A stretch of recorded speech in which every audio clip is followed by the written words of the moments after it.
नमस्कार साथियों, मैं राजेश शुक्ला आप सभी का ईएलएस के टीचिंग पोर्टल पर बहुत बहुत हार्दिक स्वागत और अभिनंदन करता हूं।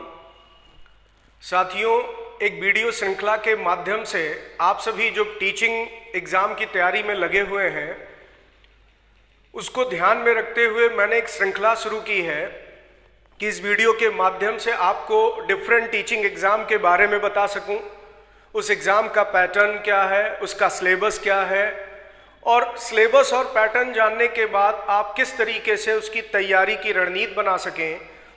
इन्हीं बातों को ध्यान में रखते हुए मैंने ये श्रृंखला शुरू की है।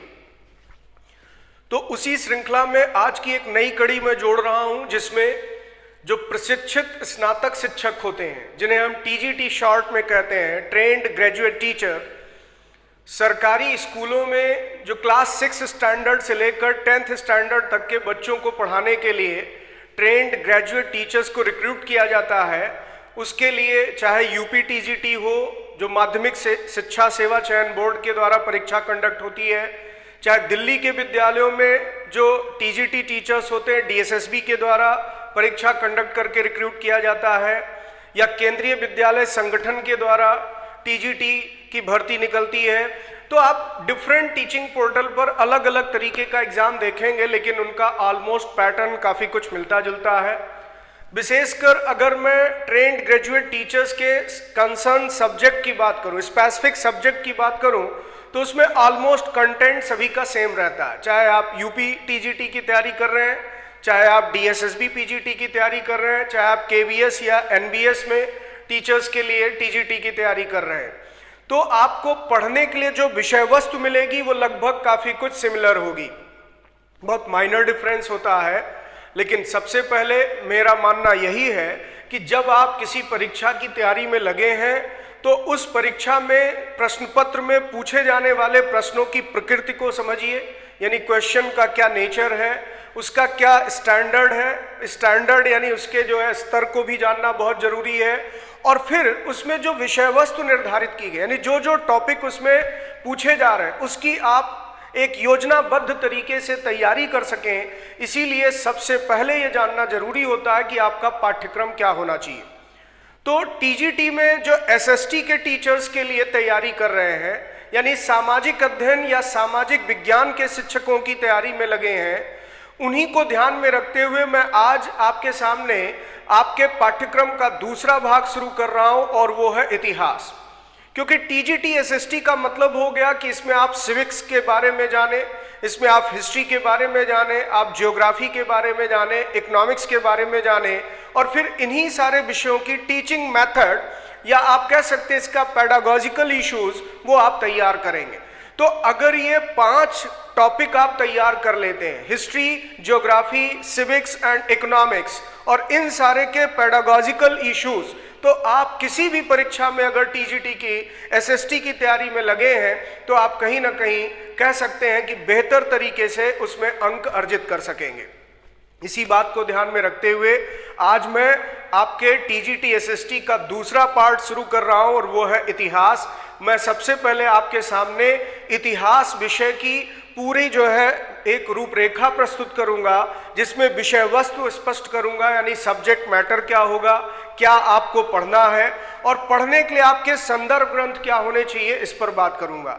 तो चलिए अपने विषय की शुरुआत करते हैं। यानी जो अभ्यर्थी एसएसटी में टीजीटी यानी ट्रेंड ग्रेजुएट टीचर बनना चाहते हैं, वो एसएसटी के अंतर्गत इतिहास में क्या क्या पढ़ेंगे, इसमें क्या क्या टॉपिक की तैयारी करेंगे, उसी पर एक विस्तार से मैं चर्चा प्रस्तुत कर रहा हूं। तो चलिए शुरुआत करते हैं।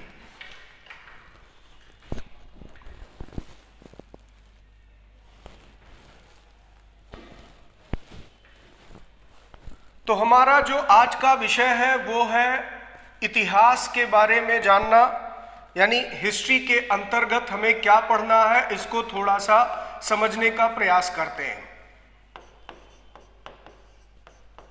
देखिए, अगर आप डीएसएसबी के ऑफिशियल वेबसाइट पर जाकर पाठ्यक्रम निकालते हैं तो उसमें पाठ्यक्रम बहुत ऐसा नहीं है कि क्रमबद्ध तरीके से लिखा गया है, या फिर आप ऐसे ही अन्य किसी भी परीक्षा जैसे केवीएस है या जैसे एनबीएस है, इसमें आप अगर टीजीटी एसएसटी का एक पाठ्यक्रम लेते हैं तो उसमें कोई क्रमबद्धता जरूरी नहीं है कि आपको मिले, लेकिन सभी पाठ्यक्रमों को सामने रखने के बाद, कंप्लीट सिलेबस को सामने रखने के बाद आप खुद से अपना एक संशोधित पाठ्यक्रम तैयार कर सकते हैं, यानी मॉडिफाइड सिलेबस बना सकते हैं। और मॉडिफाइड सिलेबस का फायदा ये होगा कि चाहे आप केवीएस के लिए परीक्षा दें, चाहे आप डीएसएसबी के लिए परीक्षा दें या यूपी टीजीटी की परीक्षा दें, सब में आप कंफर्टेबल रहेंगे। और ऐसा नहीं है कि कोई टॉपिक मान लीजिए कि आप डीएसएसबी को ध्यान में रखकर तैयारी कर रहे हैं तो वो यूपी टीजीटी में काम नहीं आएगा। ये वही बात है कि अगर आप दिल्ली में डीएसएसबी में परीक्षा देते हैं तो आप देखते हैं कि उसके पेपर में हो सकता है मुगल कालीन भारत से प्रश्न पूछा जा रहा है इतिहास का, तो यूपी टीजीटी में भी मुगल कालीन भारत पर प्रश्न आ सकता है। तो कंटेंट आपके जो होंगे वो लगभग सिमिलर होंगे, एक जैसे होंगे।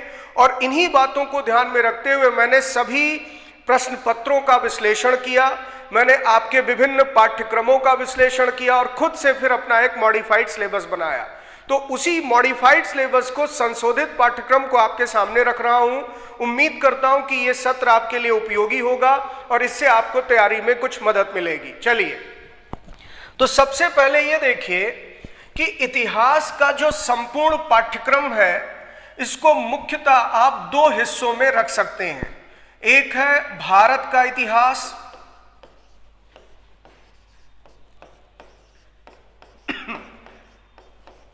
यानी इंडियन हिस्ट्री, और दूसरा है समकालीन विश्व, समकालीन विश्व इतिहास, कंटेम्पोररी वर्ल्ड हिस्ट्री। तो दो चीजें आपको तैयार करनी है इतिहास के अंतर्गत। एक तो भारत के इतिहास पर आपसे प्रश्न पूछा जाएगा और एक समकालीन विश्व इतिहास। विभिन्न परीक्षाओं के प्रश्न पत्रों का विश्लेषण करके मैं ये दावे से कह सकता हूं कि अगर इतिहास में जितने भी प्रश्न आपके प्रश्न पत्र में हैं, अगर मैं उसे प्रतिशत के आधार पर कहूं कि जो भी प्रश्न पत्र पूछे गए हैं प्रश्न, उनको आप प्रतिशत में 100 मान लें, तो 100% में से आप पाएंगे कि लगभग 75% क्वेश्चन जो है वो इंडियन हिस्ट्री पर ही बेस्ड है। जैसे डीएसएसबी के टीजीटी के पेपर का मैं एनालिसिस कर रहा था तो मैंने देखा कि लगभग 1/4 के आसपास वर्ल्ड हिस्ट्री से भी प्रश्न पूछे गए। हालांकि कुछ वर्ष ऐसा भी रहा है जब वर्ल्ड हिस्ट्री के क्वेश्चंस ज्यादा आए हैं, लेकिन अमूमन अगर कई वर्ष के प्रश्न पत्रों का आप विश्लेषण करके देखेंगे तो आप पाएंगे कि लगभग 75% वेटेज इंडियन हिस्ट्री का है और 25% वेटेज वो कंटेम्परेरी वर्ल्ड हिस्ट्री का है। और चाहे आप यूपी टीजीटी का पेपर उठा लें, चाहे आप केबीएस का टीजीटी का पेपर उठा लें, मेरा कहने का यहाँ पर तात्पर्य सिर्फ इतना है कि आप इंडियन हिस्ट्री और कंटेम्परेरी वर्ल्ड हिस्ट्री दोनों टॉपिक पर तैयारी करके जाएं। इसमें वेरिएशन हो सकता है, लेकिन फिर भी आपको वेटेज ज़्यादा इंडियन हिस्ट्री पर ही देना होगा। लेकिन अपने जो है तैयारी की योजना में इस बात को जरूर ध्यान में रखिएगा कि समकालीन विश्व इतिहास भी तैयारी करके जाना है, क्योंकि हो सकता है कि आपके प्रश्न पत्र में इस वर्ष जो परीक्षा आयोजित हो उसमें ज्यादा प्रश्न जो है वर्ल्ड हिस्ट्री से आ जाए। तो ये रिस्क नहीं ले सकते। इसीलिए पाठ्यक्रम के अनुरूप जब तैयारी की जाती है तो तैयारी का पर्याय ही यही होता है कि संपूर्ण पाठ्यक्रम को फॉलो किया जाए और उस पर कहीं ना कहीं एक समझ और एक पकड़ बनाने की कोशिश की जाए। तो इसी बात को ध्यान में रखते हुए मैं दोनों चीज को डिस्कस करूंगा। चलिए सबसे पहले शुरुआत करते हैं इंडियन हिस्ट्री से, यानी भारतीय इतिहास से।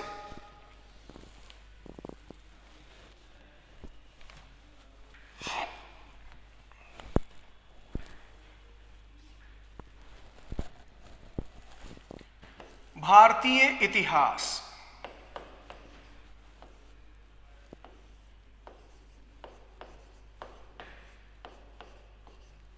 Indian history.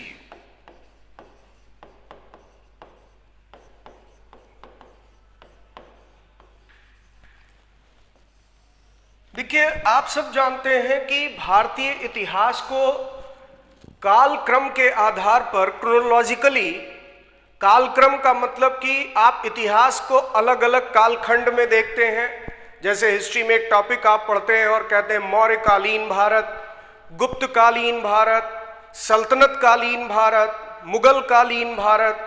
तो इतिहास का मतलब ही है अतीत की घटनाओं का अध्ययन, यानी पास्ट में जो कुछ भी हुआ उसकी स्टडी हम करते हैं। अब पास्ट की स्टडी करते समय हम लोग इतिहास के अंतर्गत सारी चीजों का अध्ययन काल क्रम के अनुसार करते हैं, यानी एक क्रमबद्ध तरीके से पहले घटना जो घटी, फिर उसके बाद, और इस तरह से क्रम अनुसार आगे बढ़ते हुए चलते हैं। तो ऐसी स्थिति में काल क्रम को यानी क्रोनोलॉजी को बेस बनाते हुए भारतीय इतिहास को 3 अलग अलग कालखंडों में रखा गया है, और इससे आप सब भली भांति परिचित हैं। विशेषकर जो एसएसटी के टीचर बनने जा रहे हैं उनको इतनी समझ तो जरूर ही है कि भारत के इतिहास का एक ऐसा कालखंड है जिसे हम प्राचीन या पुराना समय मानते हैं। एक ऐसा कालखंड आता है जब नए भारत का उदय होता है, आधुनिक भारत का निर्माण होता है, और नए भारत या आधुनिक भारत और प्राचीन भारत के बीच की एक संक्रमणकालीन अवस्था आती है, एक ट्रांजिशनल फेज आता है दोनों के बीच में, जिसे हम मध्यकाल कहते हैं। तो इसी के आधार पर आपका पूरा पाठ्यक्रम बनाया गया है, यानी भारतीय इतिहास को आप 3 मुख्य कालखंडों में बांट सकते हैं। एक हो गया प्राचीन भारत, एंशिएंट इंडिया, एक हो गया मध्यकालीन भारत यानी मेडिवल इंडिया, और एक हो गया आधुनिक भारत यानी कि मॉडर्न इंडिया। तो ये चीजें तो बहुत स्पष्ट हैं और ये बेसिक बातें आप सब जानते भी हैं, लेकिन अब इसमें हम लोग ये देखेंगे कि प्राचीन भारत कहाँ से शुरू होता है और इसका समापन कहाँ पर करना है। ऐसे मध्यकालीन भारत कहाँ से शुरू होता है और कहाँ इसको समाप्त करना है। ऐसे आधुनिक भारत की शुरुआत कहाँ से करनी है और इसको समाप्त कहाँ तक करना है। इसी के अंतर्गत आपका पूरा पाठ्यक्रम डिजाइन किया गया। तो हम लोग सबसे पहले सेगमेंट को लेते हैं, प्राचीन भारत से शुरुआत करते हैं।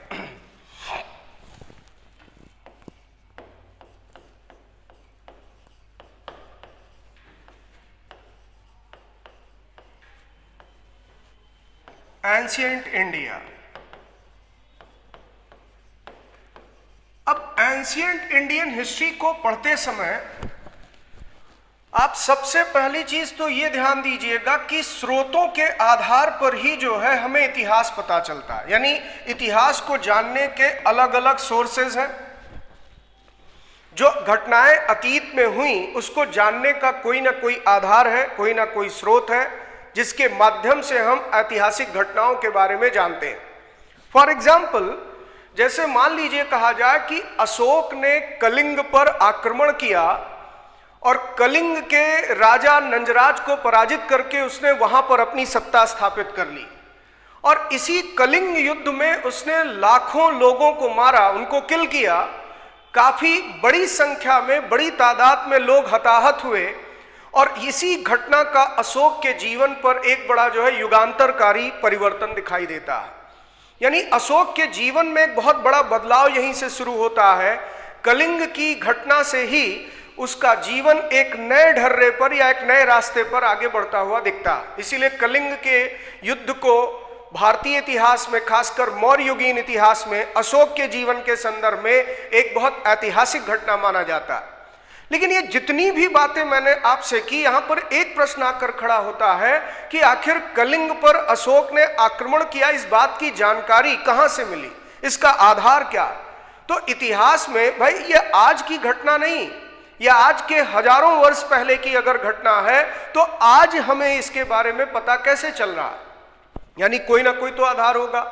तो इतिहास में किसी भी घटना का आप जिक्र करेंगे, उसको जानने के कुछ स्रोत होते हैं, कुछ आधार होते हैं। और इतिहास में खासकर प्राचीन भारत की मैं बात करूं तो 2 तरह के स्रोतों का इस्तेमाल किया जाता है। एक पुरातत्व यानी आर्कियोलॉजी,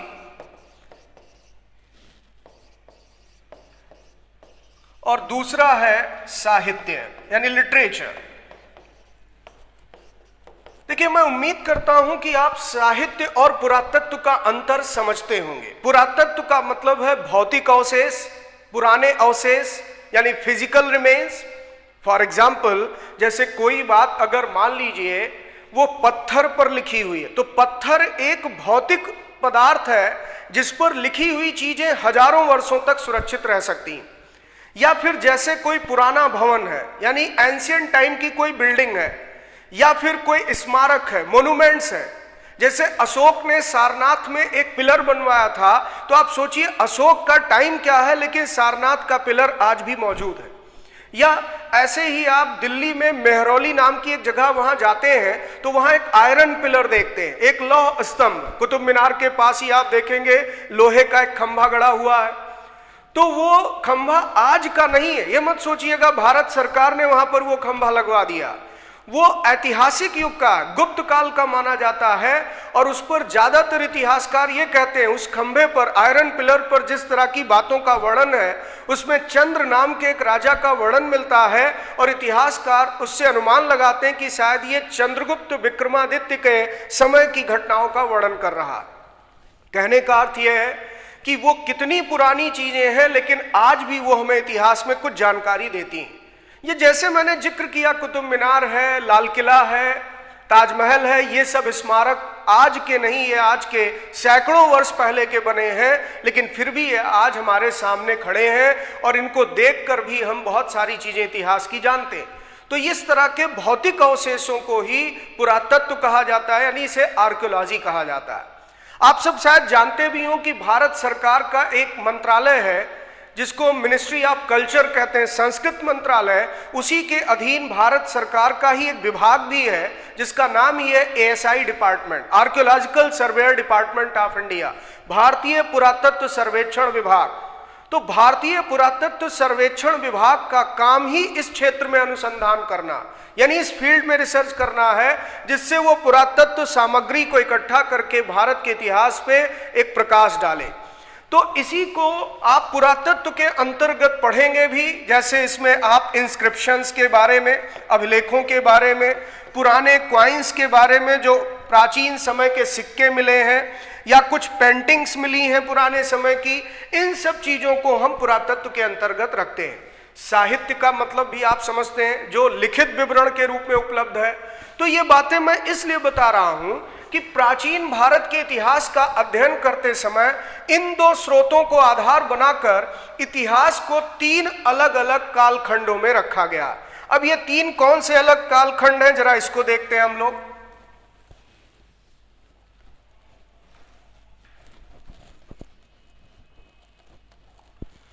तो स्रोतों के आधार पर अगर आप देखें प्राचीन भारत के इतिहास का अध्ययन हम लोग यहां पर कर सकते हैं 3 अलग अलग कालखंडों में, जिसको पहला कहा जाता है प्राग ऐतिहासिक काल,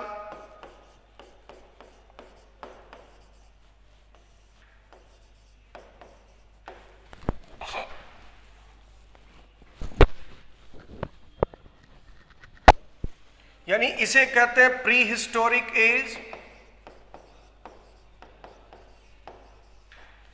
फिर इसी तरीके से दूसरा पार्ट है, इसे कहते हैं आद्य ऐतिहासिक काल।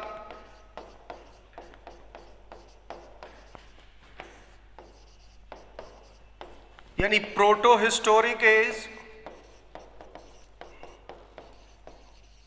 और तीसरा पार्ट है, इसे कहते हैं ऐतिहासिक काल। और ऐतिहासिक काल का अर्थ है हिस्टोरिक एज, इंग्लिश में इसे हम कहते हैं हिस्टोरिक एज। तो 3 पार्ट आपके सामने आ गए एंशिएंट इंडिया के, pre historic age, proto historic age and historic age. प्राग ऐतिहासिक काल, आद्य ऐतिहासिक काल, ऐतिहासिक काल। अब ये प्राग ऐतिहासिक काल किसे कहा जा रहा है? तो ये इतिहास का एक ऐसा कालखंड है जिसके बारे में जानकारी हमें केवल पुरातत्व से मिलती है, यानी कोई लिखित विवरण है ही नहीं। इसका कारण यह है कि मानव एक आदिम अवस्था में जीवन जी रहा था, यानी वो एक ऐसे फेज में था जब लिखना पढ़ना तो बहुत दूर की बात, वो सभ्य तरीके से जीवन भी जीना नहीं सीख पाया था। सभ्यता की ओर वो बढ़ने का प्रयास कर रहा था। मानव के जीवन का जो विकास क्रम है वो असभ्य से सभ्य बनने की कहानी, और पूरा इतिहास इसी पर टिका हुआ। इतिहास का केंद्र बिंदु है मानव, यानी ये मानव को केंद्र में रखकर हम लोग पढ़ते हैं कि इसने कहां से अपना जीवन प्रारंभ किया और कैसे इसके विकास की यात्रा आगे बढ़ी। तो एक ऐसी अवस्था दिखाई देती है आज के लाखों साल पहले, जब मानव अपना जीवन वो आखेटक के तौर पर बिताता था, यानी कि वो हंटर्स लाइफ जीता था, फूड कलेक्टर था, खाद्य संग्राहक था, और इस तरह की अवस्था को आदिम जीवन कहा गया है, यानी वो इसका प्री हिस्टोरिक एज था। और इसी के अंतर्गत आप भारत की प्राग ऐतिहासिक संस्कृतियों का अध्ययन करते हैं, यानी इंडियन प्री हिस्ट्री कल्चर के बारे में जानते हैं, जिसको आमतौर पर हम लोग हिस्ट्री में स्टोन एज का पीरियड कहते हैं, यानी पाषाण काल कहा जाता है या प्रस्तर युग कहा जाता है। तो आपने हिस्ट्री की किताबों में टॉपिक पढ़ा भी होगा, जैसे पुरापाषाण काल, मध्य पाषाण काल, नवपाषाण काल, यानी प्री हिस्टोरिक एज। इसके प्री हिस्टोरिक एज के अंतर्गत जैसे paleolithic age, mesolithic age and neolithic age. तो जो पैलियोलिथिक, मेजोलिथिक और नियोलिथिक एज है, यही बेसिकली अगर आप देखें तो भारत की प्राग ऐतिहासिक संस्कृतियां। तो मैंने अभी आपसे क्या कहा कि प्राग ऐतिहासिक काल इतिहास का वो कालखंड है जिसके जानकारी के लिए कोई लिखित विवरण उपलब्ध नहीं है, क्योंकि मानव लिखना पढ़ना नहीं जानता था, केवल पुरातत्व के आधार पर हमें इतिहास पता चलता है। तो अगर आपके पेपर में ऐसा कोई प्रश्न आता है कि इतिहास का वो कालखंड जिसके बारे में जानकारी केवल पुरातात्विक साक्ष्यों पर आधारित है, उसका कोई लिखित विवरण नहीं है, उसे क्या कहते हैं? तो आंसर हो जाएगा, उसे ही प्री हिस्टोरिक एज या उसे प्राग ऐतिहासिक काल कहते हैं। फिर भारत की प्राग ऐतिहासिक संस्कृति को किस नाम से जाना गया? तो उसे पाषाण युग कहते हैं, स्टोन एज, क्योंकि हमें जो है आप देखेंगे उस समय के इतिहास की जानकारी मानव द्वारा प्रयोग में लाए गए पत्थर के औजारों से मिली। तो जब इस चैप्टर को हम लोग पढ़ेंगे, डिटेल में इस पर डिस्कशन करेंगे और इसे समझेंगे, लेकिन कम से कम आप ये जानिए कि आपको एंशिएंट हिस्ट्री में यहां से टॉपिक की शुरुआत करनी होगी। फिर आद्य इतिहास, इतिहास की एक ऐसी अवस्था आई जब मानव सभ्य बन जाता है, लिखना पढ़ना जान जाता है, लेकिन समस्या क्या आती है कि इसकी जो लेखन कला है, यानी जो इसकी लिपि है, स्क्रिप्ट, इसको आज तक हम लोग पढ़ नहीं सके। हालांकि इसको पढ़ने का काफी प्रयास चल रहा है, आज भी ये प्रयास जारी है, लेकिन जब तक इसकी लिपि नहीं पढ़ी जा सकती तब तक इनके बारे में हमें कोई ऑथेंटिक इंफॉर्मेशन नहीं मिल सकती, कोई प्रमाणिक जानकारी नहीं मिल सकती। फिर इनके बारे में जाना कहां से जाए? तो पुरातात्विक साक्ष्यों के आधार पर ही इनका भी इतिहास जाना गया। लेकिन दोनों बातों में अंतर क्या है? यहां लिखित विवरण है ही नहीं है, यहां कुछ लिखित विवरण हमारे पास उपलब्ध है, लेकिन इनकी लिपि अपठनीय। फॉर एग्जाम्पल, जैसे इंडस वैली सिविलाइजेशन, सिंधु घाटी की सभ्यता। तो सिंधु घाटी की सभ्यता, जिसे हम हड़प्पा सभ्यता भी कहते हैं, इसके बारे में जानकारी हमें इनके पुरावशेषों से मिलती। जैसे मोहनजोदाड़ो नाम की एक जगह है जहां से एक ग्रेट बाथ मिला, एक बृहद स्नानागार का अवशेष मिला। तो जो वो खंडहर के रूप में अवशेष मिला, उससे हमने इनके नगर नियोजन के बारे में जाना, इनके टाउन प्लानिंग के बारे में जाना। ऐसे कई चीजें मिली हैं जो इसके इतिहास पर प्रकाश डालती।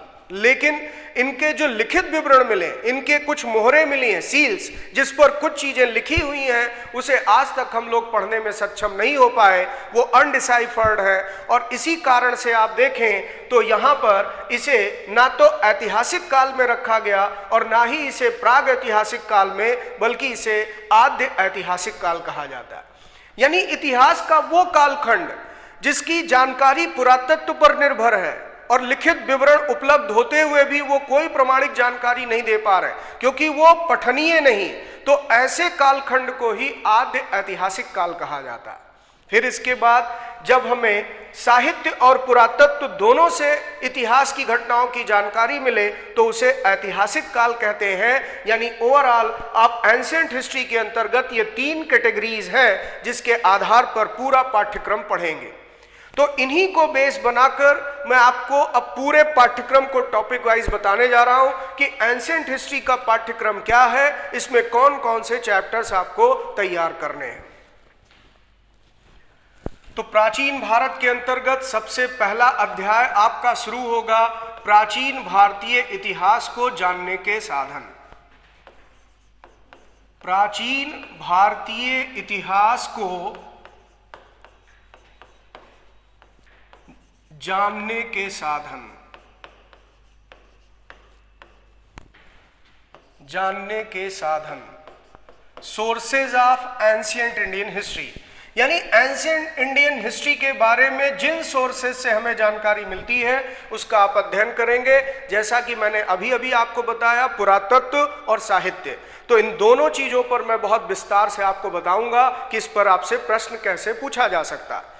जैसे मान लीजिए आपके प्रश्न पत्र में आ जाए कि सिक्कों के अध्ययन शास्त्र को क्या कहते हैं, the study of coins is called, तो न्यूमिस्मैटिक्स सिक्कों का अध्ययन का विज्ञान है, यानी उसे मुद्रा शास्त्र या न्यूमिस्मैटिक्स कहते हैं। इस तरह से आपके प्रश्न पत्र में प्रश्न आ सकता है। ऐसे कई चीजें हैं जो मैं आपके सामने प्रश्नों के माध्यम से उदाहरण रखूंगा, लेकिन सबसे पहले कंटेंट आप जानिए कि हमारी विषय वस्तु क्या है जिसकी हमें तैयारी करनी। तो एक अध्याय ये हो गया प्राचीन भारत के अंतर्गत। फिर दूसरा अध्याय आप पढ़ेंगे भारत की प्राग ऐतिहासिक संस्कृतियां, भारत की प्राग ऐतिहासिक संस्कृतियां।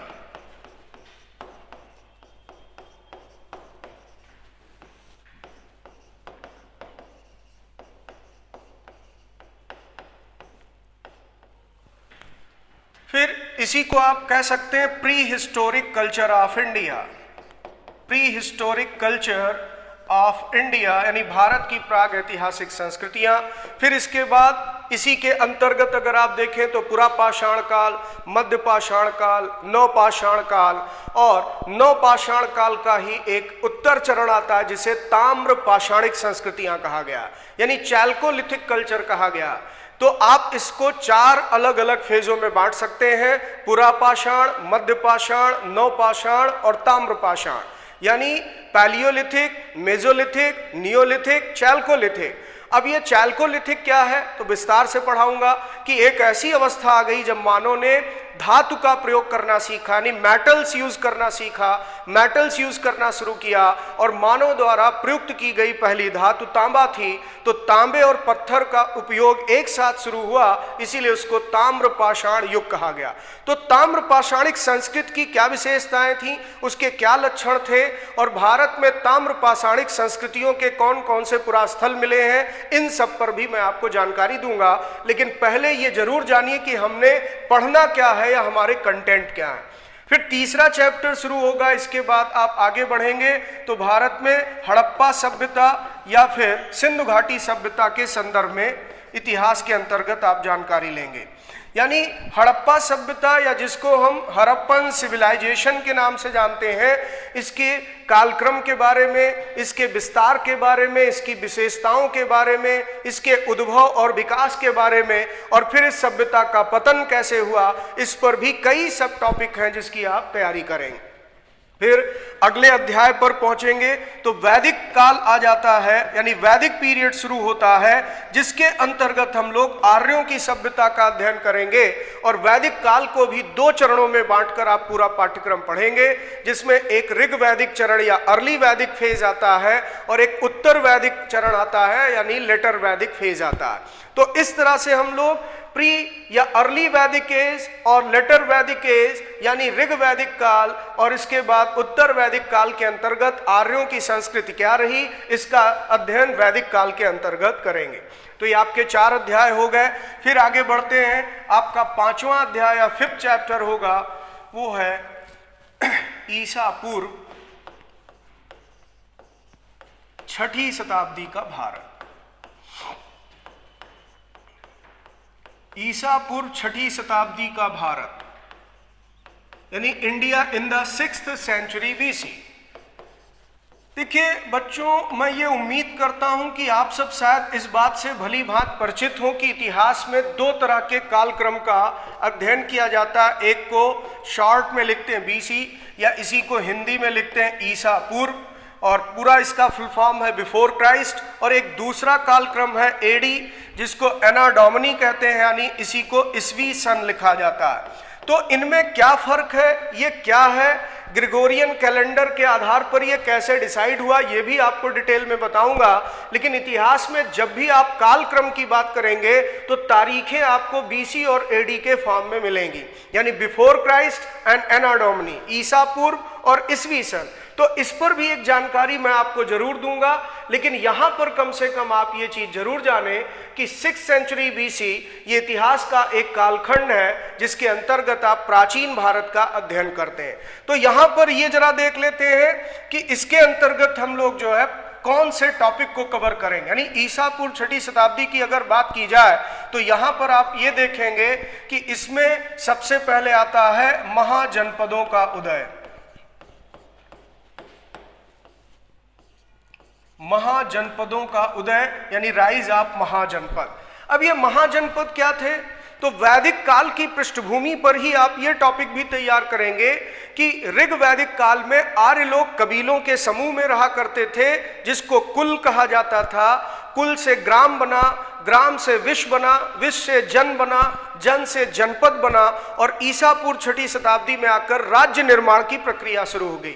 यानी फॉर्मेशन ऑफ स्टेट की कहानी आप देखें कि कैसे जनपद राज्यों का विकास शुरू हुआ, यानी जनपद स्टेट का फॉर्मेशन हुआ और इसमें बड़े बड़े राज्य उभर कर सामने आए जिन्हें महाजनपद की संज्ञा दी गई।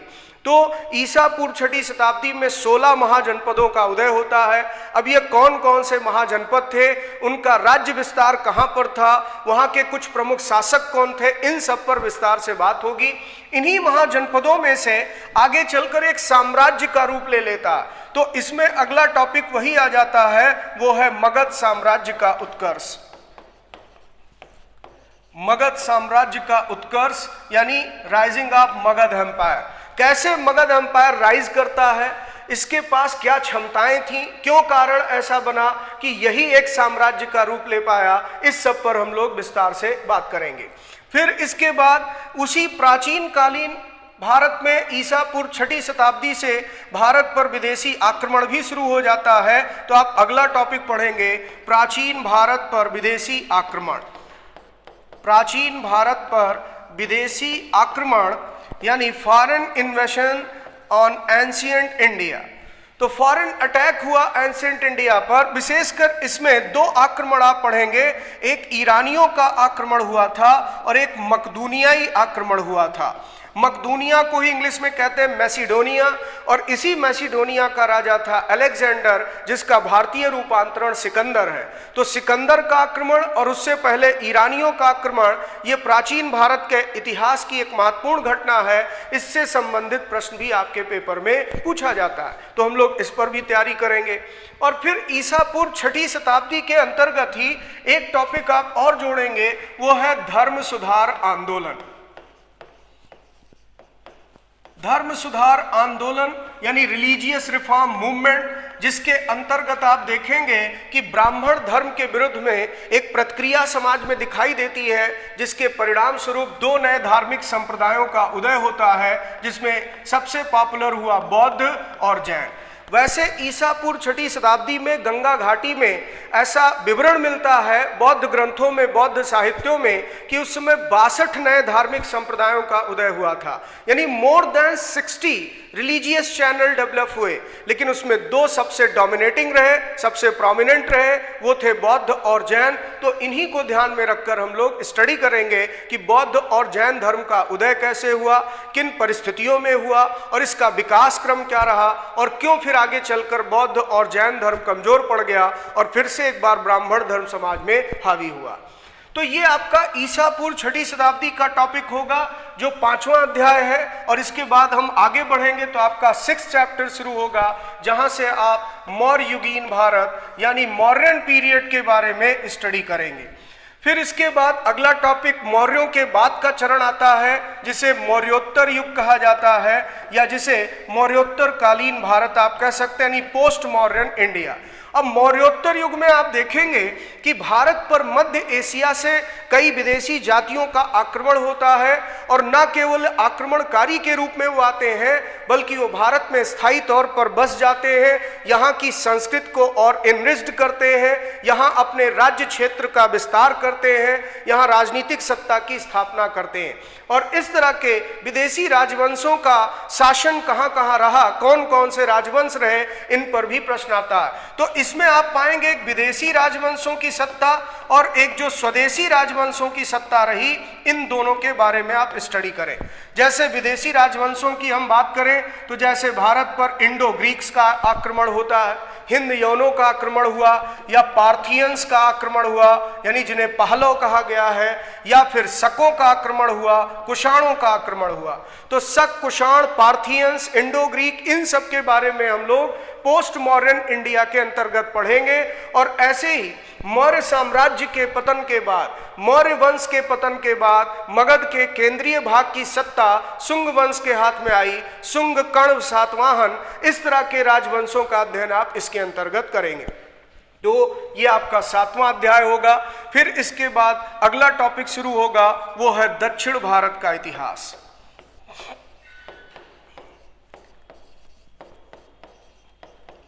अब दक्षिण भारत के इतिहास के अंतर्गत यानी साउथ इंडियन हिस्ट्री को अगर हम देखें, स्पेशली एंशिएंट इंडिया के कॉन्टेक्स्ट में, तो इसमें आप महापाषाण काल से लेकर, महापाषाण काल दक्षिण भारत के इतिहास में एक जो है प्रारंभिक चरण माना जाता है, और यहां से लेकर संगम काल तक का इतिहास इसके अंतर्गत आप पढ़ेंगे। खासकर मैं एंशिएंट इंडियन के कॉन्टेक्स्ट में बात कर रहा हूं, यानी मेगालिथिक एज से लेकर और संगम एज तक भारत का इतिहास क्या रहा, इसके बारे में आप लोग जानेंगे। बेसिकली दक्षिण भारत के इतिहास में संगम काल को एक बहुत गौरवशाली अध्याय के रूप में देखा जाता है। दरअसल जो सुदूर दक्षिण का हिस्सा है तमिल प्रदेश में तमिल कवियों का जो सम्मेलन हुआ, उसी को संगम कहा गया और उसी समय को संगम काल के नाम से जाना गया। तो संगम काल में 3 प्रमुख राजवंशों की चर्चा होती है, चोल, चेर और पांड्य, जिस पर हम लोग बात करेंगे और उससे भी प्रश्न आपके पेपर में पूछे जाने की संभावना रहती है। तो 8 अध्याय ये हो गए। अब आते हैं अगले 9वें अध्याय पर। आपका 9 चैप्टर फिर इसके बाद शुरू होगा गुप्तकालीन भारत। गुप्त काल की जब हम बात करें, गुप्ता पीरियड की, तो शायद आप सब इस बात से परिचित भी हैं कि प्राचीन भारत के इतिहास में से स्वर्णिम युग की संज्ञा दी गई। स्वर्णिम युग कहने का अर्थ है गोल्डन एरा या गोल्डन पीरियड। किस सेंस में इसे स्वर्ण काल कहा गया है, गोल्डन पीरियड कहा गया है, इसको समझेंगे, क्योंकि स्वर्ण काल सभी क्षेत्रों में समान रूप से इसे परिभाषित नहीं किया जा सकता।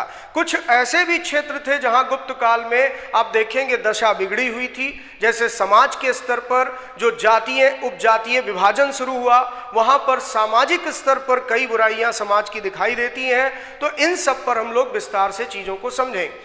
यहां पर कहने का अर्थ यह है कि कभी भी आप इतिहास को केवल राजा रानी की कहानी तक सिमट कर मत रखिएगा। ऐसा मत समझिए कि इतिहास का मतलब है राजवंशों के बारे में पढ़ना, राजा रानी की कहानी पढ़ना, बल्कि इतिहास के अंतर्गत मानव समाज, मानव अर्थव्यवस्था, उनके सांस्कृतिक दशाएं, सारी चीजों का अध्ययन किया जाता है। इतिहास के 4 प्रमुख डायमेंशन होते हैं, एक पॉलिटिकल है, एक सोशल है, एक कल्चरल है, एक इकोनॉमिकल है। तो चारों डायमेंशन को जब आप कवर करते हैं तभी आप इतिहास की संपूर्ण जानकारी प्राप्त करते हैं। तो इसी तरह से गुप्त काल में हम केवल राजवंशों का इतिहास नहीं देखेंगे कि किस तरह से जो है चंद्रगुप्त प्रथम या समुद्रगुप्त या चंद्रगुप्त विक्रमादित्य का शासन आया, बल्कि गुप्तकालीन समाज कैसा था, गुप्त काल की अर्थव्यवस्था कैसी थी, गुप्तकालीन संस्कृति कैसी थी, इस सब पर भी बात होगी। फिर इसके बाद अगला टॉपिक इसके अंतर्गत आता है, वो है गुप्तोत्तर काल। गुप्तोत्तर काल का मतलब है पोस्ट गुप्ता एज, यानी गुप्तों के बाद की अवस्था। और गुप्तोत्तर काल में भारत में क्षेत्रीय विखंडन शुरू होता है, यानी रीजनल डिसइंटीग्रेशन की शुरुआत होती है। और इसी बीच में आप पाएंगे थानेश्वर के क्षेत्र में यहाँ वर्धन वंश के शासकों ने केंद्रीय सत्ता बनाने की कोशिश शुरू की, जिसमें हर्षवर्धन का नाम आता है। विशेषकर हर्षवर्धन ने जो है केंद्रीय सत्ता को स्थापित करने का प्रयास किया, जिसमें वो काफी हद तक सफल भी हुआ। ये बात अलग है कि वो नर्मदा नदी के आगे के क्षेत्र में अपना राज्य विस्तार नहीं कर पाया। तो इन सब चीजों को भी हम लोग इसी के अंतर्गत पढ़ेंगे, यानी गुप्तोत्तर कालीन भारत में किन किन क्षेत्रों में कौन कौन से राजवंशों की सत्ता आई। गुप्तोत्तरकालीन भारत में सामाजिक दशा क्या हो गई और इसके साथ साथ सांस्कृतिक दशा क्या हुई, अर्थव्यवस्था कैसी हो गई, इन सब चीज़ों का इसके अंतर्गत अध्ययन किया जाए। और इसी के साथ आपका एंशिएंट हिस्ट्री का सेगमेंट समाप्त हो जाएगा, यानी हिस्ट्री का पहला सेगमेंट आप जो है वो लगभग इन्हीं 10 टॉपिक में कवर करें। तो बच्चों किसी भी विषय की तैयारी का जो पहला स्तर होता है वो यही कि हमें क्या पढ़ना है वो बहुत स्पष्ट पता होना चाहिए, उसकी विषय वस्तु बहुत स्पष्ट होनी चाहिए, क्योंकि सब्जेक्ट मैटर अगर आपको पता है तभी आप क्लैरिटी के साथ चीज़ों को समझते हुए आगे बढ़ सकेंगे। तो ये मैंने रखा आपके सामने प्राचीन भारत का पाठ्यक्रम। अब हम लोग आगे बात करते हैं कि मध्यकालीन भारत के अंतर्गत आप क्या पढ़ेंगे। तो भारत के इतिहास का दूसरा सेगमेंट है मध्यकालीन भारत।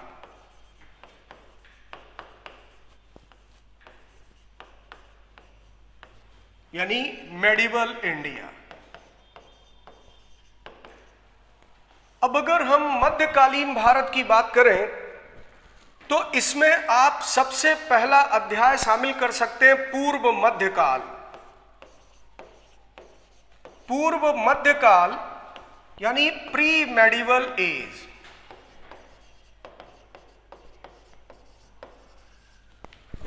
देखिए मध्यकाल कहां से शुरू होता है, इस बात को समझने के लिए आपको प्राचीन और मध्य के बीच में एक संक्रमणकालीन अवस्था आती है, जिसमें भारत में एक नई प्रवृत्ति का विकास होता है, एक नई टेंडेंसी डेवलप होती है जिसे सामंतवाद कहा गया है।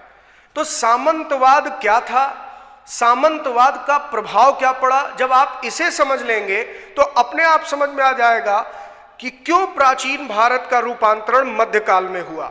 यानी हम क्यों कहते हैं कि यहां एंशिएंट खत्म है और मध्यकाल शुरू है, क्योंकि प्राचीन और नए में एक अंतर आप देखेंगे। यानी जब आप आधुनिक भारत पढ़ते हैं तो आपको एक नया भारत दिखाई देगा, प्राचीन भारत से बिल्कुल अलग। लेकिन हम प्राचीन से अचानक नए में नहीं पहुंच गए, उसके बीच की भी एक अवस्था आई जिसे मध्यकाल कहा गया।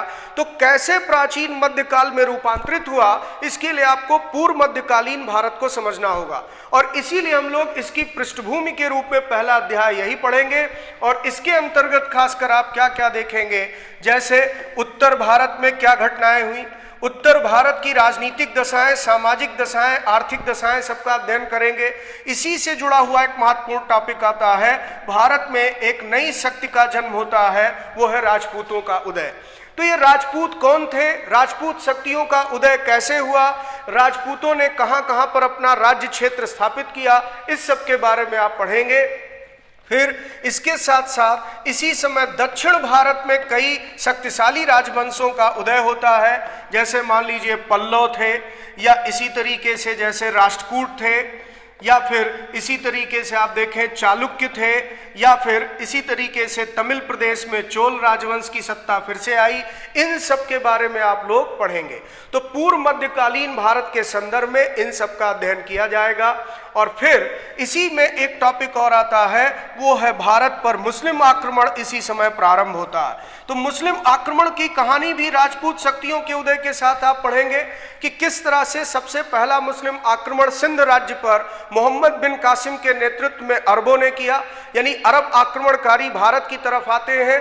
अरबों का आक्रमण भारत पर अस्थायी प्रभाव छोड़ता, लेकिन अरबों ने जो काम शुरू किया उसे आगे चलकर तुर्कों ने बढ़ाया और भारत में फिर इसी से तुर्की सत्ता की स्थापना हुई। तो ये अरब आक्रमणकारी कौन थे? तुर्क आक्रमणकारियों में महमूद गजनवी और मोहम्मद गौरी का नाम आता है, उनके बारे में आप पढ़ेंगे। और भारत में यहीं से तुर्क शासन की नींव पड़ी, जिसे हम सल्तनत कालीन इतिहास के अंतर्गत पढ़ेंगे। तो अगला जो अध्याय, यानी ये पहले अध्याय के अंतर्गत ये सारे कंटेंट होंगे। फिर जो आप सेकेंड चैप्टर पढ़ेंगे उसमें आएगा सल्तनत कालीन भारत।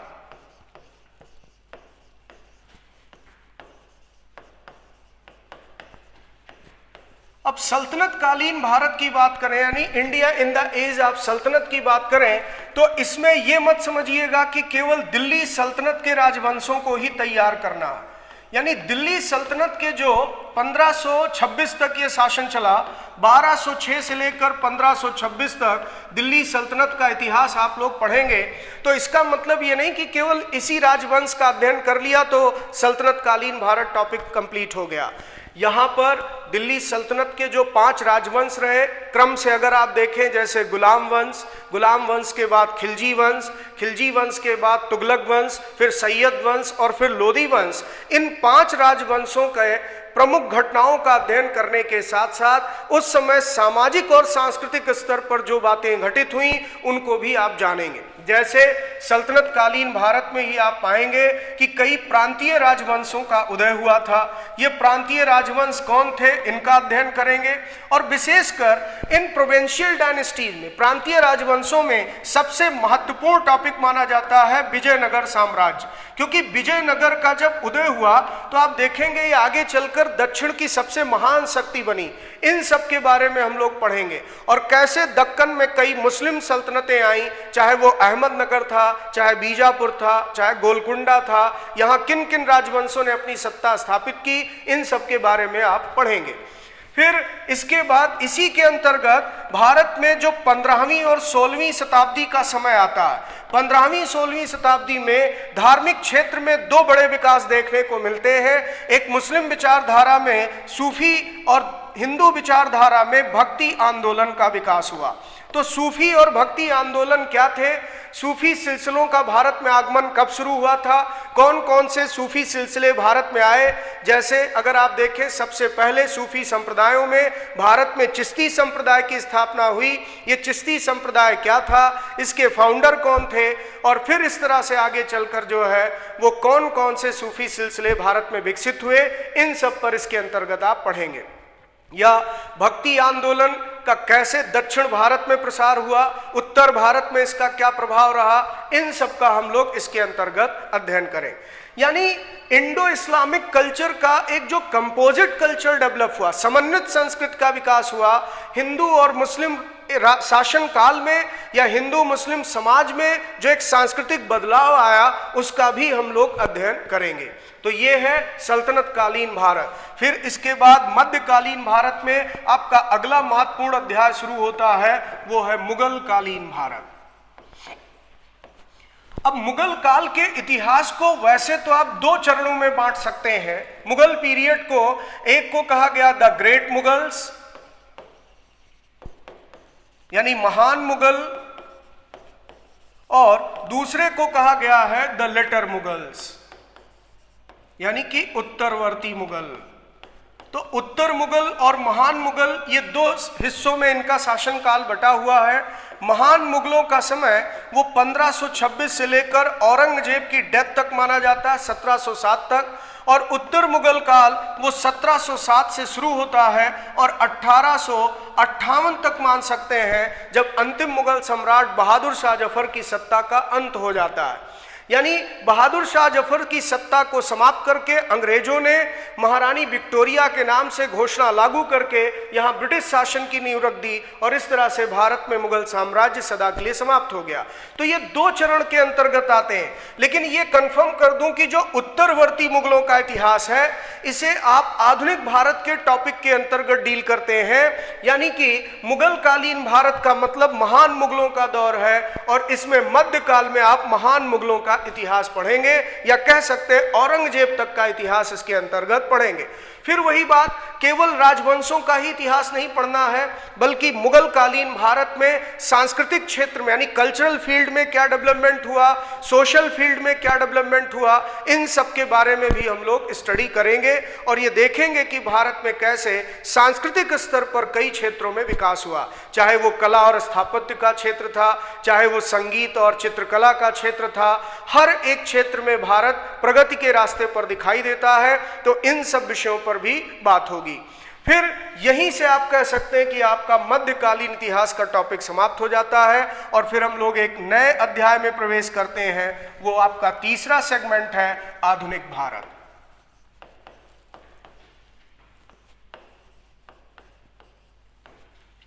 Modern India.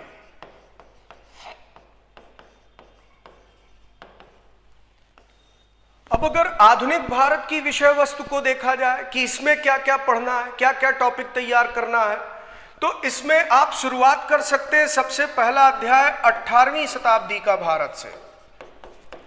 18वीं शताब्दी का भारत। अब देखिए, यहां पर समझने वाली बात यह है कि आधुनिक भारत कहने का पर्याय क्या है, भारत का आधुनिकीकरण कब हुआ, और अगर आधुनिकीकरण 19वीं शताब्दी में हुआ, ये जवाब आपको मिलता है, तो फिर हम 18वीं शताब्दी से क्यों यहां पाठ्यक्रम को शुरू कर रहे हैं।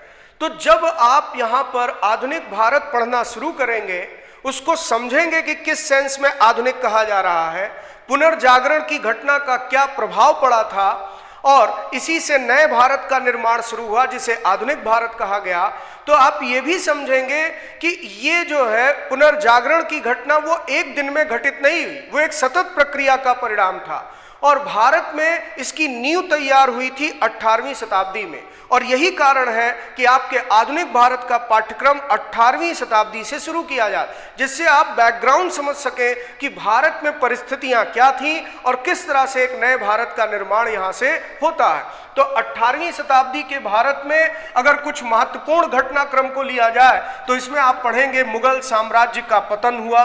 तो मुगल साम्राज्य का पतन, इसके अंतर्गत आप पहला अध्याय रख सकते हैं, यानी डिक्लाइन ऑफ मुगल एम्पायर। फिर इसके बाद मुगल शक्ति के कमजोर पड़ते ही, केंद्रीय शक्ति के कमजोर पड़ते ही भारत में कई क्षेत्रीय शक्तियां उभर कर सामने आती हैं और वो अपने अपने क्षेत्रों में अपना शासन स्वायत्त रूप से चलाती हैं, ऑटोनॉमस तरीके से वो रूल करती हैं। उन्हीं को कहा जाता है स्वायत्त राज्यों का उदय। तो 18वीं शताब्दी के कौन कौन से स्वायत्त राज्य थे, इनका क्या इतिहास रहा, इनके बारे में भी पढ़ेंगे, जैसे अवध, बंगाल, मैसूर, केरला, या फिर हैदराबाद, या फिर इसके अलावा राजपूतों का राज्य आमेर, मारवाड़, इन सब के बारे में आप इसके अंतर्गत पढ़ेंगे। इसी में एक बड़ा महत्वपूर्ण विषय आता है, वो है मराठा शक्ति का उत्कर्ष, यानी मराठों ने अपना एक महान साम्राज्य बनाना शुरू किया, यानी स्वायत्त राज्यों में सबसे शक्तिशाली मराठे दिखाई देते हैं। पेशवाओं के नेतृत्व में मराठों ने कटक से अटक तक अपना साम्राज्य फैलाया। ये टॉपिक भी आप इसी में डील करेंगे। तो ये दो मुख्य हिस्से हैं, लेकिन इसके अलावा 18वीं शताब्दी के भारत की सामाजिक दशा क्या थी, इसकी सांस्कृतिक दशा क्या थी, इसके बारे में भी आप कहीं ना कहीं स्टडी करेंगे, यानी सोसाइटी और कल्चरल पोजीशन क्या थी, इस पर भी हम लोग बात करें। तो एक बात हमेशा ध्यान रखिए कि परीक्षा के प्रश्न पत्र का अगर आप विश्लेषण करें तो आपको पता चल जाएगा कि लगभग हर एक टॉपिक की वैल्यू क्या है, हर एक टॉपिक से किस तरह से प्रश्न निकाले जाते हैं। और इतिहास पढ़ने का अर्थ कदापि ये नहीं है कि आप केवल राजवंशों का इतिहास पढ़ लें, बल्कि सामाजिक सांस्कृतिक परिवेश को भी जानना आपके लिए उतना ही महत्वपूर्ण होता है। फिर आगे बढ़े अगर हम, तो अगला टॉपिक इसमें रख सकते हैं, दूसरा अध्याय, भारत में यूरोपीय कंपनियों का आगमन। भारत में यूरोपियों का आगमन, और इसी से जुड़ा हुआ टॉपिक है अंग्रेजों की विजय, यानी भारत पर अंग्रेजों की विजय या भारत में अंग्रेजी शक्ति का उत्कर्ष। ठीक है, तो टॉपिक का नाम आप कुछ भी रख लें, लेकिन ओवरऑल कंटेंट वही है, यानी arrival of European companies and establishment of British rule over India, यानी भारत में ब्रिटिश शासन की स्थापना कैसे हुई, इसके बारे में आप पढ़ेंगे। हालांकि बच्चों, आपको एक जानकारी दे दूं कि भारत में यूरोपीय कंपनियों का आगमन ये कालक्रम के अनुसार देखा जाए तो मध्ययुगीन घटना है, यानी मध्यकाल की घटना, क्योंकि आप सब इस बात को भी जानते हैं कि भारत की सरजमी पर कदम रखने वाला पहला यूरोपीय नाविक या यूरोपीय यात्री जो समुद्र के रास्ते से भारत तक आया था, वो था वास्को डी गामा। और वास्को डी गामा वो भारत में केरल में कालीकट के बंदरगाह पर जब पहुंचता है, वो समय है 1498 ईस्वी। तो 1498 कहने का मतलब ये हुआ कि वो तो सल्तनत काल का समय था, और इस कारण से आप कह सकते हैं कि मध्ययुगीन घटना है वो। लेकिन इन्हीं यूरोपीय शक्तियों का उत्कर्ष जाकर होता है 18वीं शताब्दी में। यानी 18वीं शताब्दी में कुछ ऐसी परिस्थितियां पैदा हो जाती हैं कि ये यूरोपीय शक्तियां जो भारत में व्यापार के लिए आई थीं, वाणिज्य के लिए आई थी, उनके अंदर राजनीतिक महत्वाकांक्षा पैदा होती है। वो पॉलिटिकली एम्बिशियस हो जाते हैं और वो सोचते हैं क्यों ना भारत में अपनी राजनीतिक सत्ता स्थापित की जाए। इस प्रयास में अंग्रेजों को सफलता मिलती है, अंग्रेजों को विजय मिलती है। क्या कारण था कि अंग्रेजों को सफलता मिली या उनके विजय के पीछे क्या कारण थे, इस पर भी हम लोग बात करेंगे। लेकिन कुल मिलाकर के कंटेंट आपका जो है वो यही होगा। दोनों टॉपिक को रिलेट करके हम लोग इसको समझेंगे। फिर अगला टॉपिक, भारत में जब ब्रिटिश शक्ति की स्थापना हो गई तो उस ब्रिटिश शासन का भारत पर क्या प्रभाव पड़ा, इसका मूल्यांकन किया जाए। तो अगला टॉपिक आप लिख सकते हैं ब्रिटिश शासन का प्रभाव। अब ब्रिटिश शासन का प्रभाव पढ़ते समय आपको यह ध्यान रखना है कि ब्रिटिश शासन का सबसे ज्यादा जो विपरीत प्रभाव या सबसे ज्यादा आप कह सकते हैं दमनात्मक प्रभाव रहा है, वो आर्थिक क्षेत्र में रहा। यानी भारत का आर्थिक शोषण किया गया, भारत की अर्थव्यवस्था को औपनिवेशिक अर्थव्यवस्था में बदल दिया गया, इंडियन इकोनॉमी कॉलोनियल इकोनॉमी में कन्वर्ट हो गई। तो इसको आप समझेंगे कि इसका कहने का पर्याय क्या, कॉलोनियल इकोनॉमी क्या होती है, आर्थिक क्षेत्र में क्या बदलाव देखने को मिले। यानी अंग्रेजों ने भू राजस्व की नई प्रणालियां अपनाई, जिसमें स्थायी बंदोबस्त, परमानेंट सेटलमेंट, रैयतवाड़ी, महालवाड़ी, ये सब क्या था, इसी के अंतर्गत आप लोग पढ़ेंगे। फिर न केवल आर्थिक प्रभाव बल्कि राजनीतिक क्षेत्र में और प्रशासनिक क्षेत्र में क्या क्या बदलाव हुए, इसका भी अध्ययन करेंगे कि किस तरह से अंग्रेजी प्रशासन ने एक नई ढांचे या एक नई व्यवस्था का विकास किया, जिससे भारत के संसाधनों का ज्यादा से ज्यादा लाभ वो इंग्लैंड को पहुंचाया जा सके। फिर इसके साथ साथ यहां पर अगर आप देखेंगे तो सामाजिक स्तर पर क्या बदलाव हुआ, सांस्कृतिक क्षेत्र में क्या बदलाव हुआ, इन सारी चीजों की स्टडी करें। तो इकोनॉमिक इंपैक्ट या फिर इसके साथ साथ पॉलिटिकल और एडमिनिस्ट्रेटिव इंपैक्ट और सोसाइटी यानी सोशल एंड कल्चरल लेवल पर क्या फर्क आया, इन सारी चीजों का मूल्यांकन किया जाएगा। फिर इसके बाद अगला अध्याय शुरू होगा जब भारत पर ब्रिटिश शासन यानी औपनिवेशिक शासन के परिणाम सामने आने शुरू हुए, तो इसके विरोध में जन प्रतिक्रिया हुई और फाइनली जन विद्रोह की शुरुआत हुई। यानी अंग्रेजी शासन शोषण की व्यवस्था पर आधारित था, भारतीयों का अधिक से अधिक शोषण किया गया, भारतीय संसाधनों का अधिक से अधिक दोहन किया गया, यहाँ के धन का निष्कासन किया गया इंग्लैंड के पक्ष में, यहाँ से बहुत ज़्यादा आप कह सकते हैं संसाधनों का पलायन किया गया, भारत गरीबी के दुष्चक्र में फंसता चला गया। परिणाम स्वरूप लोगों ने बगावत का रास्ता अपनाया और शासन से मुक्ति पाने के लिए, औपनिवेशिक शासन से मुक्ति पाने के लिए संघर्ष शुरू हुआ, जिसमें पहला बड़ा विद्रोह या संघर्ष 1857 का विद्रोह माना जाता है। तो इसमें मेजर जो टॉपिक होगा वो 1857 का विद्रोह होगा। लेकिन कभी भी ये मत समझिए कि केवल यही एक विद्रोह, इस दौर में भी कई तरह के विद्रोह हुए थे, चाहे वो किसान संगठनों द्वारा किया गया हो, चाहे वो आदिवासियों द्वारा किया गया हो। यानी भारत में कई तरह के बगावत या विद्रोह दिखाई देते हैं, तो हम लोग इस पर भी बात करेंगे। जैसे मुंडा विद्रोह क्या था, या फिर इसी तरीके से आप देखें तो पाएंगे संथाल विद्रोह क्या था, इन सब चीजों पर बात होगी। आदिवासी विद्रोह, किसान विद्रोह और 1857 की क्रांति, इन सबको व्यापक आयाम देते हुए हम लोग पढ़ेंगे। फिर इसके बाद अगला अध्याय आप इसमें क्या तैयार करेंगे, 19वीं शताब्दी में जो भारत में सामाजिक और सांस्कृतिक क्षेत्र में घटना हुई पुनर्जागरण की, यानी 19वीं शताब्दी का पुनर्जागरण यानी रेनेसेंस या रीअवेकनिंग आप कह सकते हैं, जो कल्चरल एंड सोशल फील्ड में अवेकनिंग हुआ, उसके बारे में हम लोग पढ़ेंगे। तो 19वीं शताब्दी का भारतीय पुनर्जागरण, जिसका जनक राजा राम मोहन राय को माना जाता है, ये क्या थी घटनाएं, इसका समाज पर क्या प्रभाव पड़ा था, एक भारत के आधुनिकीकरण में इसकी क्या भूमिका थी, इन सब चीजों का हम लोग इसमें मूल्यांकन करेंगे।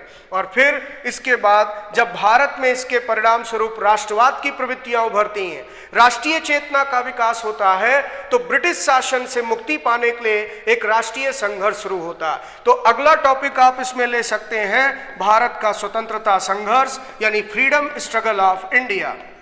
और इस तरीके से अगर देखा जाए तो कुल मिलाकर मॉडर्न इंडिया में आप मेजर टॉपिक अगर काउंट करें तो 6 चैप्टर्स हैं। ये बात अलग है कि एक चैप्टर्स के भी कई सब टॉपिक्स हैं और ओवरऑल सबको आप तैयार करते हैं तो पूरे इंडियन हिस्ट्री पर आपकी पकड़ बहुत बेहतर होगी और आप बहुत अच्छा स्कोर करने की स्थिति में होंगे।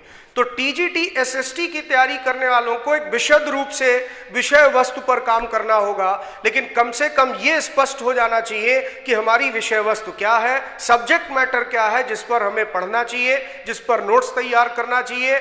और अब मैं इसी पर आप लोगों को प्रीवियस ईयर के पेपर के प्रश्नों के माध्यम से भी बताऊंगा कि किस टॉपिक से किस तरह के प्रश्न पूछे गए। तो अगले वीडियो की श्रृंखला में मैं आपसे ये भी शेयर करूंगा।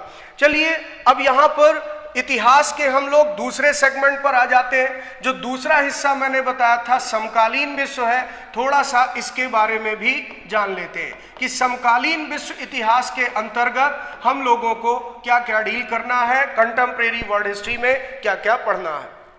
देखिए समकालीन विश्व इतिहास के संदर्भ में मैं आपको सलाह दूंगा कि आप कुछ सीमित महत्वपूर्ण टॉपिक को तैयार करके भी काम चला सकते हैं।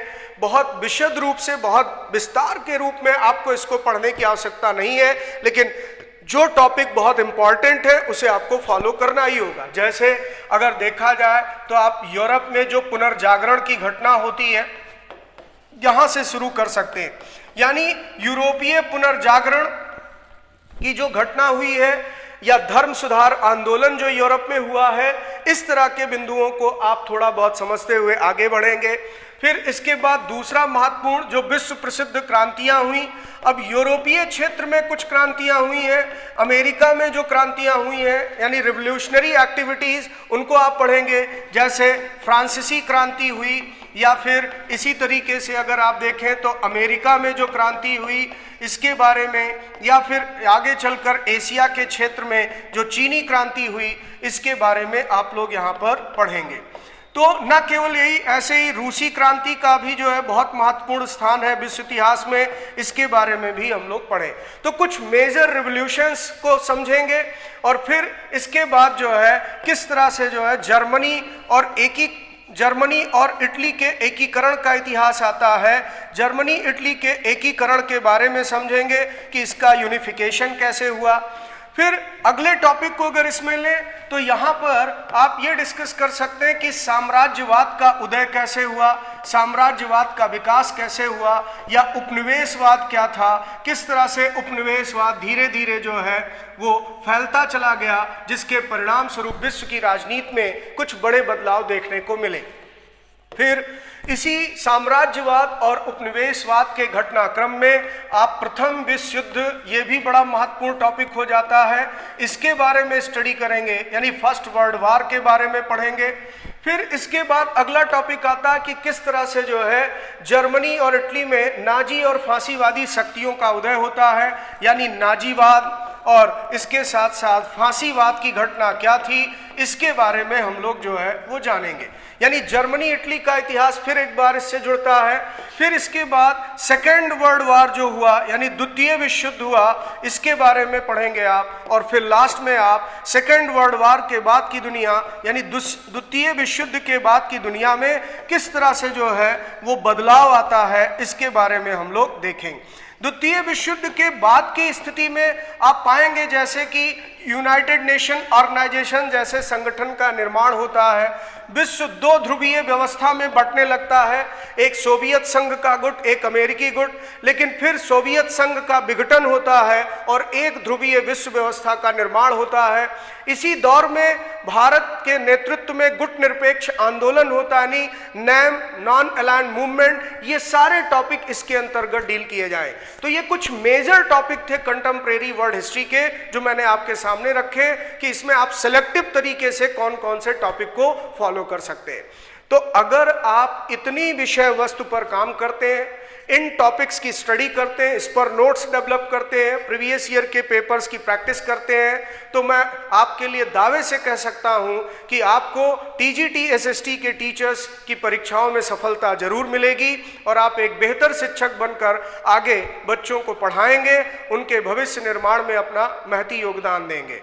अब थोड़ा सा हम लोग इस पर भी देख लेते हैं कि इसके लिए संदर्भ ग्रंथ क्या रखे जाए, रेफरेंस बुक्स कौन सी यूज की जाए। तो मैं एक ही सलाह दूंगा कि आप जो है वो एनसीईआरटी की स्टैंडर्ड की किताबें इस पर फॉलो करें। बहुत अच्छी बुक्स है, कॉन्सेप्चुअल क्लैरिटी के साथ लिखी गई हैं।